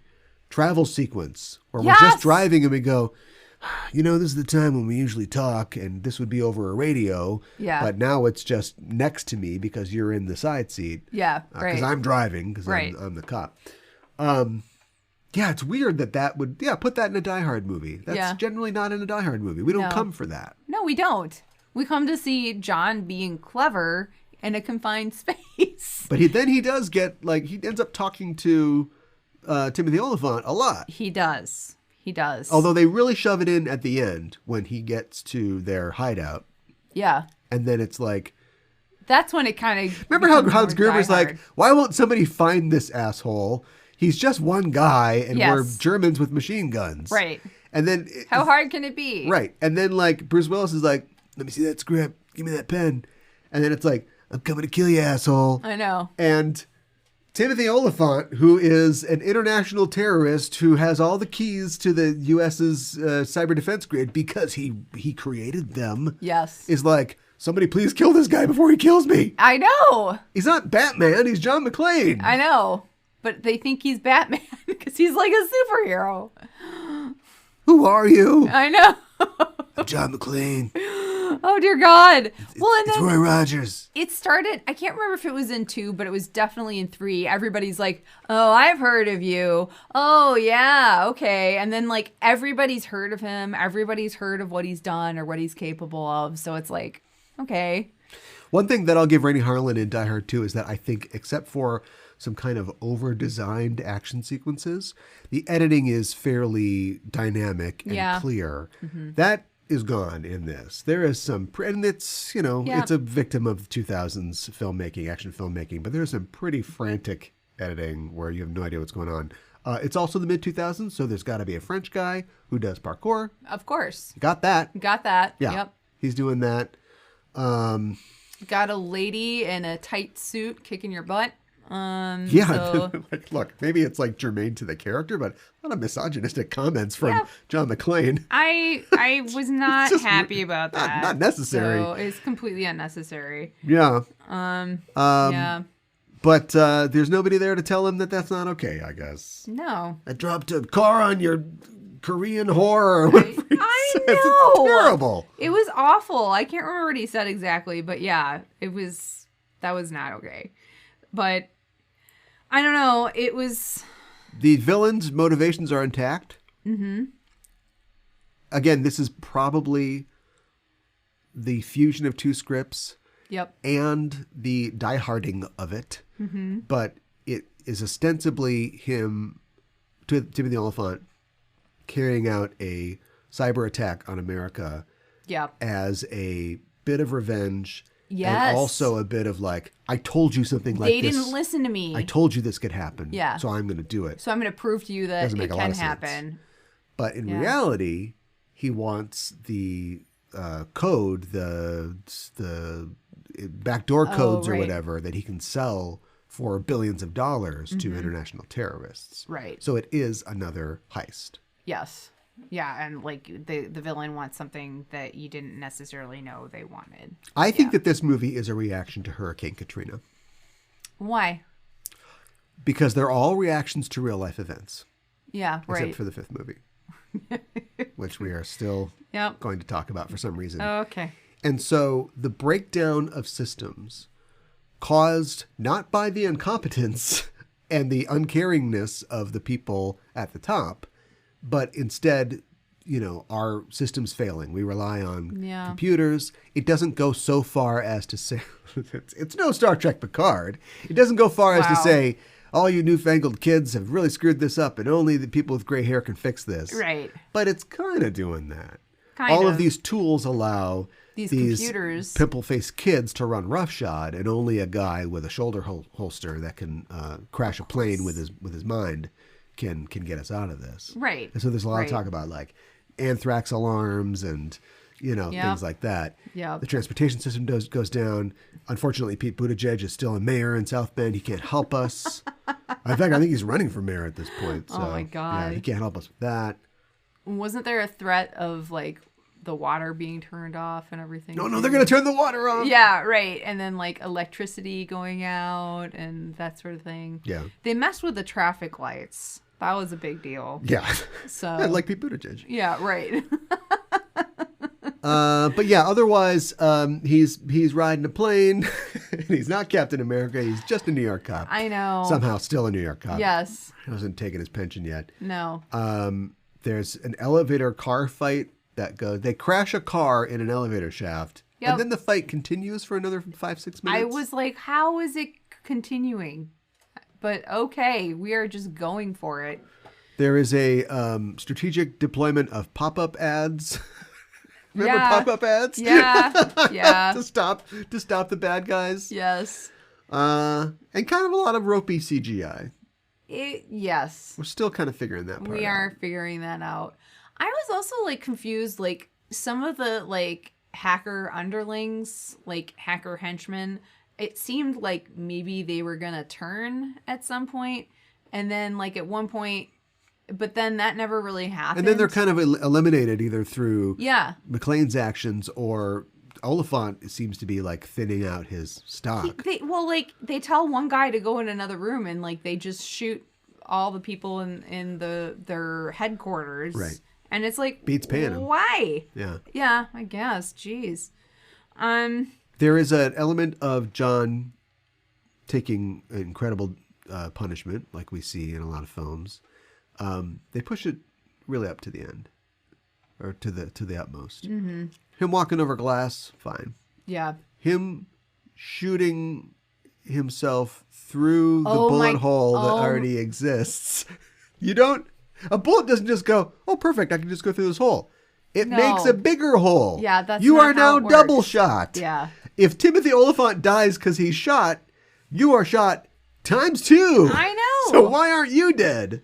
I just like couldn't believe that. I was like, that is beyond disbelief. That is ridiculous. Why is this happening? Because yippee-ki-yay, mother, PG-13. Yeah. And then in grand style of we have no idea what songs mean, they play Fortunate Son at the end, which doesn't, it's a real rockin' song, but it has nothing to do with this movie. Yeah, no, weird choice. It might have worked in the second or in the next movie. Yeah. Which we're going to talk about for a very short amount of time. Yeah, so the last and 5th movie, A Good Day to Die Hard, which just reminds me of the Klingon saying. Yeah. So. Yeah. It's the most tortured title. It is. In this entire series. Yeah. So it is the first film that is a Die Hard. Can you believe it? There was no other script. They went, you know what? Let's write a Die Hard. Here's our Die Hard. Wow, this is an intentional Die Hard, and this is what we got. Yeah. I'm kind of sad about that. Yeah. So me too. Basically, it takes place in Russia. John is looking for his son.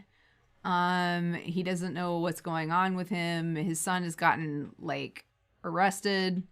But we find out like it's like on purpose, and like that, you know, like he gets this one other guy who was arrested like out of prison, and he's doing all these things. He's basically like, we don't know at this point, but he's like undercover like CIA or something like that. And like he's basically doing a lot of the same things that John has done in the past, except he's like a spy working for the CIA. He's an undercover agent. So we were still trying to make Jai Courtney a thing at this point. Yes. That did not And then happen. weirdly, he almost became a thing as Captain Boomerang. But Warner Brothers, as they have for a lot of people, really messed that up. They did. And so he watched his one chance slip away. I know. And now, after watching this movie, I don't feel bad for him. No. But later on, I felt kind of bad for him. Mary Elizabeth Winstead was actually supposed to recur in this as Lucy McLean. Why didn't she? Her scenes were cut from the film. Oh my God. Yeah. Why? I want to know why. And they were cut from like the extended director's cut. Oh my God, because I was so confused because this is rated R. It said I've looked at things and they say that she's in it, but she's not. That's why. It from the screenwriter of X-Men Origins Wolverine. Oof. Yes. Woof. Yes, and the director of Behind Enemy Lines comes A Good Day to Die Hard. This ain't a good movie. This is really bad. This is the worst of the bunch, in my opinion. Yeah, this is the worst one. Yeah. And it's not, it has nothing to do at all. You can't even say like Russia is the building. That doesn't work. No, it doesn't work at all. I have no idea why John McClane is still a cop. I know. Why does it matter when he's over in Russia either? Yeah, well, right. Yeah, but I mean, he's still like, yeah, exactly. Like, how does his everymanness help him be good in Russia? Yeah. If anything, he should be in Russia. I'm not going to rewrite this movie, but like, he should be in Russia. And because he is just an everyday guy, he's like apple pie. Right. He's out of his element. Right. And then his CIA trained son shows up. Yes. Who he didn't know was in the CIA, and then like somehow helps him. But instead, he's able to help his CIA. So there's a little bit of like, oh, the government doesn't know what they're doing, and you know, our institutions are whack. But like Cole Hauser plays like his CIA boss and dies like immediately. Almost immediately. So they are cut off from the government for Yeah. the entire time, and they're basically just They're on doing their own thing for some reason. The bearded European guy who seemed like he was a good guy turns out to be a bad guy. Oh, who'd have No thought? one could have seen that coming. Yeah, and they did like a weird kind of like double cross thing because the bearded European guy has a daughter. Yes. And he's going to go meet her, and then she like turns on him and she's with the bad guy, and you're like, what? And then like they like kidnap him, her dad, and so then Jai Courtney and Bruce Willis go to try to save him, and then it turns out that no, him and his daughter were in on this whole entire scheme the entire time. Right. So European dad is like, okay, and then you're gonna come meet me, and then you're gonna try to threaten me, and you're gonna turn on me. Yeah, and then the we're plot doesn't make any sense. What? And it's honestly not, again, it's not really for anybody except for the fact that there's a henchman who's like, let's put some character into this. Right. But they didn't cast anybody that you recognize. This is that you would give this role to your I can't believe I'm saying this, but you're John Amos or something like that. Right. But instead it's just some guy that we don't know. And he's trying real hard. He's actually kind of fun as a bad guy. He's eating a banana or something. Yeah. And then he's the guy who, because he works ostensibly for the general or for the Russian mob interests who are funding this, but the general wants to double cross them and cut them out because he wants all this plutonium or whatever for himself. It's uranium. So they can, so they can sell it. It'd probably be plutonium, but in real life. Again, so this is like and weirdly... Chernobyl is a big part of it. Yeah, which... Why? So weirdly, they went totally off script, literally, and almost ended up predicting something like crazed Russian oligarchs really screwing things up for the world. Right. What's happening then? There was a lot of worry about former Russian nuclear missiles being in the wind and fissile material. Still kind of a problem now, like the aggressiveness of imperialist Russia. So they almost predicted something instead of reacting to something, but they have nothing to say about the politics at all. There is nothing to say about this. Yeah. And instead they just try to hit real hard the whole father-son thing between the two of them. But like we have John Jr. has not been a character at all in this series. We have no connection to this I would character. imagine that John McClane was probably a pretty crappy dad. I would imagine he was too. But they put a lot of work into nothing. And it's all just... Jai Courtney is in movies that are like cartoons. Remember in like Terminator Genesis where he sees Sarah Connor changing, but he sees a silhouette of her on the wall like Jessica Rabbit. And you're like, is this a cartoon? In this... he can't relate to his son or his father, but then he goes off. He's like, I'll be right back. And he goes and does something. And then like John McClane is talking to the bad guy who just knows the bad guy. And they're like, the thing about your kids, the days, these are all you have. And John McClane's like, I wish I'd been a better father. And Jai Courtney stops before he comes around the corner and then listens to like him saying this. Yeah, it's I like, know. This is like a cartoon. What is this? Yeah, who wrote this? Why? Oh, the guy that wrote X-Men Origins Wolverine. Well, so there you go. A cartoon. Yeah, exactly. I was going to say something else. Now I can't remember what it was. Oh, yeah. And then like, it seems like this film is trying to set up like the idea of John passing the baton to John Jr. They wanted to do that. And then he's going to take over the Die Hard. Making Jai Courtney a thing. Yeah. I'm guessing this movie didn't do too well, though, because that was 2013, and we haven't had another one of these. It made $300 million. Huh. Now, we are in the teens at this point. This is 2013. Yes. So that's not Avengers money. No. And so they only spent $92 million on this. So they made a 3 times profit. But I think even at this point, Bruce Willis is like, I can't do these anymore. Like I can't talk. Like I can't. You notice a lot of stunt doubling in this. But a lot of like, I'm not doing that. Like at the end, they fall. Yeah. There's it was in the trailer, the whole thing where they fall through like 3 windows. Yes. For some reason, there's glass in the floor of this building. You gotta have glass. It's Die Hard. And they land in a pool. And I knew that when they landed in that pool, You're not going to see Bruce Willis in that pool. And you don't. You see Jai Courtney's head come out and he's like, Dad, Dad. And then at the edge of the pool, Bruce Willis is like barely damp and he's sitting like, yeah, I already climbed out. Come on, get out of there. It's probably radioactive water. Wow. Because he's just not going to do that. Yeah, He's right. just not There's going to just do certain that. things Are you he's crazy? not going to do. Yeah. Right. Get my bald stuntman.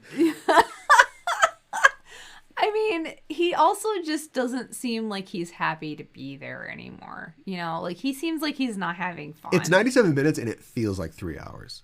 It's torturous. And it's just like he's not having fun. It's just the script makes no sense. No, there's like triple and quadruple crosses. I don't even feel like the CGI was that great in this either. It wasn't necessarily horrible, but I think it's in parts it's a good looking movie. Okay. Like the finale with the helicopter and the explosions, I thought that it like looked cool. But Russia is blue for some reason. Like everything is, they got this blue filter on everything, weird. and it's just there's one thing that I don't know if they were trying to do a thing, but they are cornered. They go to this ballroom where the guy has hidden this key or something. Right. Just in a radiator. Nothing cool. Yeah, I know. It's just right? over there. Yep. And then they get attacked by these guys. They get held hostage, and it seems like this tense situation. There's a half a dozen guys with machine guns, but of course they beat them up and get away and get their own machine guns. And they're like, what do we do? We know what to do. And they shoot. Again, this is Russia, so the floor, the ceiling is glass, everything's glass. They shoot the glass, and the glass falls on the bad guys. And I'm like, oh, is that like a flip from Hans Gruber shooting the glass? Now you're like, I shoot the glass now. Probably. Yeah. Take your shoes off. Right. Why would I do that? You heard me, take them off. I feel like, okay, yeah, I just didn't enjoy this. I was like, why is this happening? Why do I put myself through this torture? It's not great. I feel like maybe I want to talk about, before we move on, I want to talk about Hans Gruber again, because I feel like we didn't get enough chance to really talk about Hans and Alan Rickman and just how great of a performance it is. He is doing such an amazing job, and this character is really well written too. And I think one thing that it might be in some of the other films to an extent, but it's just, this is the cream of the crop for your villains. He is mostly a match for McClane. And what the movie realizes is that the better Gruber looks, the better John looks when he's able to kind of foil him or survive what he wants to do. Yeah. So John should not succeed in this situation, but he does because he's got the element of surprise. Yes. But also because he's very canny. And like Hans Gruber, normally in this situation, the bad guy would just become more and more frustrated. Right. Until he's like the Timothy Olyphant character. Yes. Who's just like, now he's making mistakes, now he's doing stuff. And Hans Gruber did not plan on having this guy here. Of course not. And if there were 12 Hans Grubers, maybe we'd have a dead John McClane. Instead, he's got his, Rena terrorists. We don't know how good they are. That Marco guy's not very smart. No. Next time you want to shoot somebody, shoot, don't talk, which is a reference to Good, Bad, and the Ugly. Thanks for the advice. But yeah, like he is great, and he stays on top of the problem. And the most we see him rattled is when they finally get the doors open and they've got all the bonds. Yes. And now the FBI is here and John McClane is still running around, and he loses his composure because some lady that he doesn't know figures out that he really is, trying to steal stuff. But even then he's like, I am an exceptional thief. Yeah, right. And since I'm moving up to kidnapping, you should be more impressed. Yeah, which is it's great. Yeah. It's fantastic, and it's earned because he's been so, chill, Stephen more or less. is still around. He'll squeeze another one of these out of him. Yeah, Come on. I know, right? Like, but it's excellent. And then you find out that this was Alan Rickman's first film role. Yeah, it was first major role, yeah. First major role in a film, which is, great. And, like, you just really believed him. And then, like, the scene where he, like, him and John meet, but John doesn't know it's Hans Gruber. Yeah. And like he has like the American accent. That was fun. Yeah. You know? And even that, and I'm never really sure because I think that we talked before about how, oh boy, it's kind of tough to be a British guy pretending to be a German guy. But now you're a British guy pretending to be a German guy who's pretending to be an American guy. That's a lot of hats. And I think that my read of the scene is that he initially kind of fools John McClane. Yes. Although John does give him the gun without any bullets. That's true. And maybe he did that because he knew the whole time, or maybe he's like, I don't want this guy to have a gun. But the movie does focus in on the list of employees, and we see, William Clay. Mm-hmm. Now, that's a good move. That's a Kaiser Soze level move from Gruber. But if John saw the Clay thing too, he wouldn't immediately think, oh, he read it off that. He would think, oh, this is one of the guys that works in the building. Exactly. So how does John get the upper hand then? That is a really good, I don't know, honestly, because like I read that scene that he didn't get it at all. I mean, why would you give anybody a loaded gun? Who throws a loaded gun? Right. But he does give him the gun, but you can't take the bullets away once you give it. He gave him a gun with no bullets. Yeah, right. So I don't know. Maybe he did have some suspicions. But that scene is great because they constantly are getting one up on each other. Because then he's, oh, no bullets. And then it's like, well, that's it for Hans Gruber. But then, no, idiot. I called for a bunch of guys and now they're all here. Yeah. And they're going to shoot you. So you better run away. Yeah. Right. I was just thinking too, like that's like, I think the only scene where they meet face to face. This isn't, I don't know what you would even call this, but it just had a thought about, the Wrath of Khan and how Kirk and Khan never see each other the entire movie and they're taunting each other and like, so that's like a lot of what happens in Die Hard. That's it. But yeah. Stephen E. D'Souza, are you a Star Trek fan? Yeah. I shall leave you as you left me. Stranded without shoes in a bunch of glass. Yes. Hans!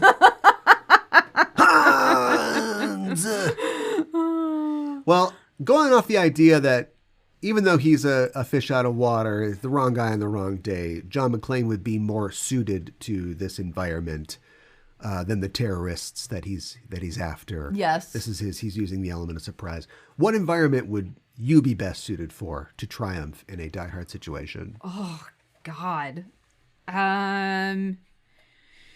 Ooh, that is a really good question. I feel like I'm fairly incompetent, so that's very hard for me to pick something. That's a good start. Maybe like, gosh, I was saying like a department store, but like I feel like I haven't been in one for a really long time. No, not a makeup store. Shush your mouth. Department store. No, I was just trying. So if you were in a mannequin situation, yeah, right, which I've never seen, and I need to see that. I guess I don't get out too much. How about a bookstore? Can you sneak around a bookstore? Sure. Sure. As hide out in the back room. Is it the Ben Stiller show that did the Die Hard 8 or whatever? And it's like John McClane's like, I gotta get some lunch meat, and so terrorists attack the. I need to see this. Terrorists attack the supermarket. I that he's haven't in. seen this. This is great. And he jumps off the roof with like a bag of groceries, and a hose tied around his waist. That's amazing.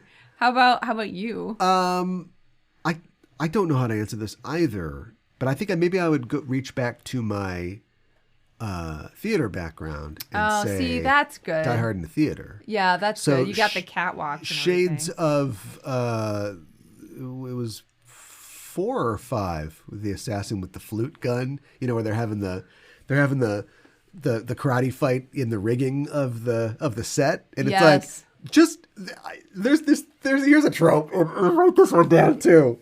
There's a thing where people are having a fight backstage at something, and they have to have the fight. There's no, because you can't interrupt the show. Right, so right. Two people are literally trying to murder each other for control of a list of spies that will help them rule the world or something, and yet they're like, shh, they're like fighting. Careful, you gotta fight. It's Don't like, interrupt the show. They would totally Why do they do care about that. the show? I don't know. There's an episode of Star Trek where they're doing a play. They're doing Yes. Hamlet or something like that. Yeah, it's Shakespeare. I can't remember which one. And like, it's a complicated, but they think that the guy playing the king in the show is a mass murderer. Yes. And there are people who hate him because of that. So Riley is one of Kirk's crew, and he's got a phaser, and he's behind the wall of the flat, and he's going to shoot him. And Kirk's like, Riley, don't.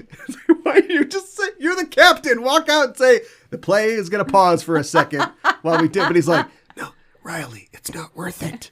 He's like, but he killed my family or something. She's like, what?